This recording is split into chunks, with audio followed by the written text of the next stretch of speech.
Tier 1, Chapter 19. By the end of this chapter, I want to know what you think of Sherry.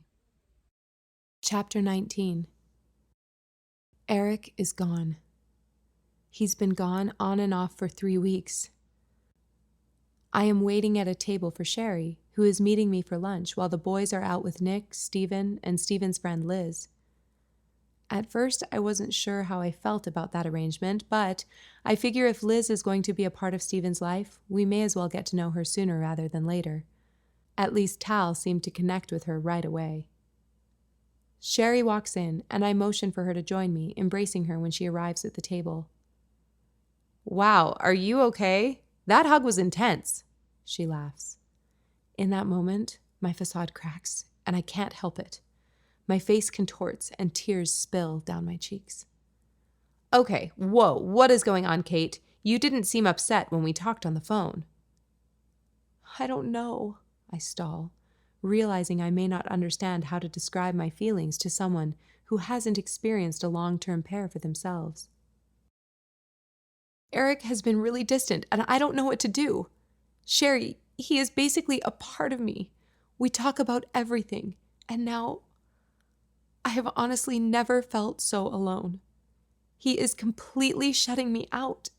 He hasn't told me anything about the work that he's doing. He barely says 2 words when he's home, and he isn't ever home," I say, exasperated. I knew he was going to headquarters a lot, but I didn't know that he was having a hard time. "He's gone again until Monday, and I don't know if he is having a hard time necessarily. I definitely am. Do you think he wants to unpair?" I say, a little too loudly, then lean toward her and lower my volume, my hands gesticulating wildly. I can't even believe I am even thinking that. But seriously, do you think he does? Maybe he has experienced this whole new, exciting life, and coming home to us is dull? Maybe he... I stop, bile rising in my throat. "Met someone else?" I force the words out and look at her pleadingly. Please say no. Sherry's tone is even, not impacted at all by my hysteria. "I really don't know, Kate.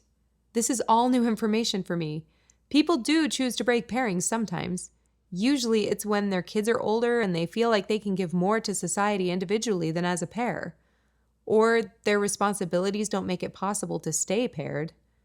In Eric's case, his work responsibilities are becoming really intense. He could simply be really stressed. Or," she sighs, "maybe you're right, and he feels like he has to move in a different direction."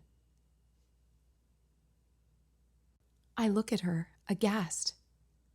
"But we have built a life together, Sherry. We have 2 kids, and they are not older.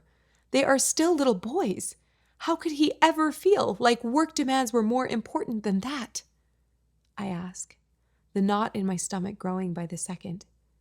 "Kate, I don't know if he does. Just speculating here. Being Tier 1 means sacrifice. We are the hope of humanity and all that," she says melodramatically. Then, seeing the look on my face, she says more seriously, "We are given all of the best resources and opportunities, and in turn, we commit to make the best decisions for the whole, not just the best decisions for ourselves.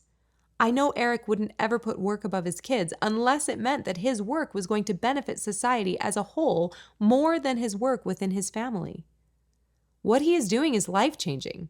He's at the start of completely new possibilities. To think about eradicating cancer? Come on, Kate. You have to see how huge that is. No more suffering, no more pain. Families have grandparents again. Think about it. Who do you know that hasn't had a parent die of cancer? I am 38 years old, and I am staring all of that in the face. I know that in the next few years, my chances of getting some form of cancer are incredibly high.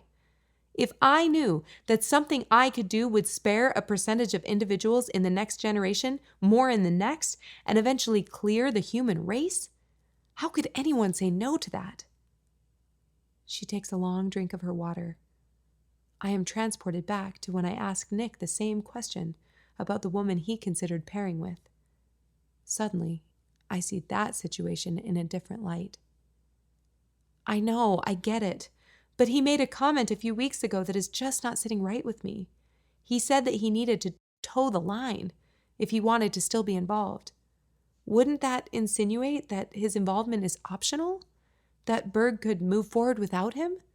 Couldn't he be at home with us, knowing that he made his contribution and let someone else take it from here? I don't think that's how it works, Kate. It may have felt that way to him at first. He was in complete control during the research phase, but after their discovery, Berg took over. That must have been really hard for him. I am sure he felt like he wasn't imperative anymore, but they do still need him, and will keep needing him until his first phase is complete. They don't know exactly how this is going to look when those first alleles match.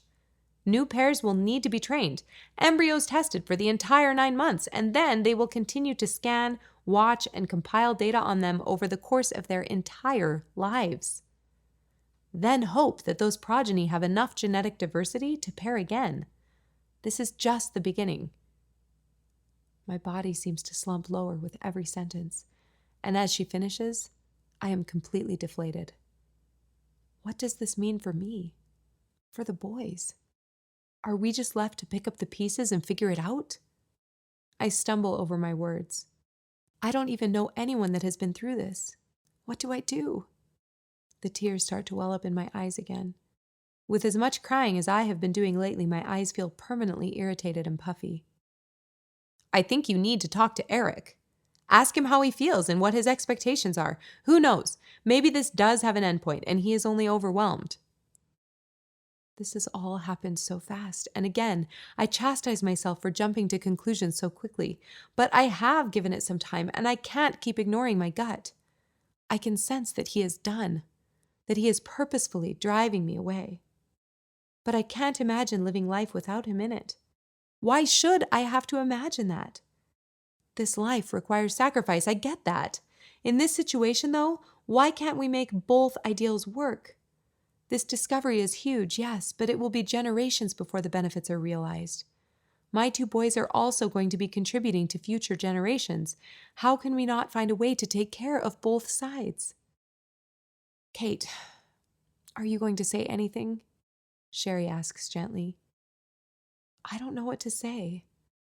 I think I was hoping I would come here today and you would just tell me that all my fears are unfounded, that everything will go back to normal in another week or 2.